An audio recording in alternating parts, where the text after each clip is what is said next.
little bit of spring tune-up here. We're just replacing some spark plugs. So first of all, we want to keep them in order, and we'll just take them out one by one. Shouldn't be too seized in there for the most part. We're on number 3 here. Started from the front, and just spin them out. You can see they're a little black. They're not bad, but anyways, we're going to replace them. The spark plug we are going to use in our 1947 CJ to a Willys Jeep is a Autolite 295 spark plug. We have to make sure we gap this properly. So we have a gapper for spark plugs, and it has to be gapped to 0.03. You can see where my finger is. It has to be gapped to that point.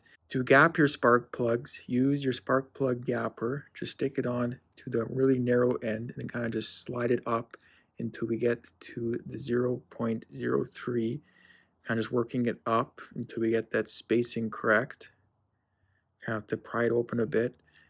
And we got 0.03. You know when your spark plug is gapped properly when you slide it on your spark plug gapper and it just gets to 0.03 smoothly, and it kind of stops. So before we put our plug in, once it's gapped, we need to just take some of that carbon out that's on top of the head. So we'll just use a trusty vacuum cleaner. With the spark plug gapped to 0.03, we can now install it into the head of the engine. We just have to screw it in hand tight for now, and then have to be torqued between 25 and 30 foot-pounds.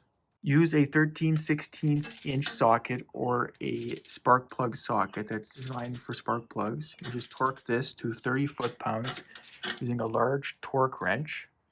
And I got that click. We know it is going to be a good install. Make sure to reinstall the same wire from your distributor that we had going last driving season, because if you don't install in the same order, it will not fire correctly. So you have the same wire on the same spark plug. And it's as simple as that. Thanks for watching, and subscribe.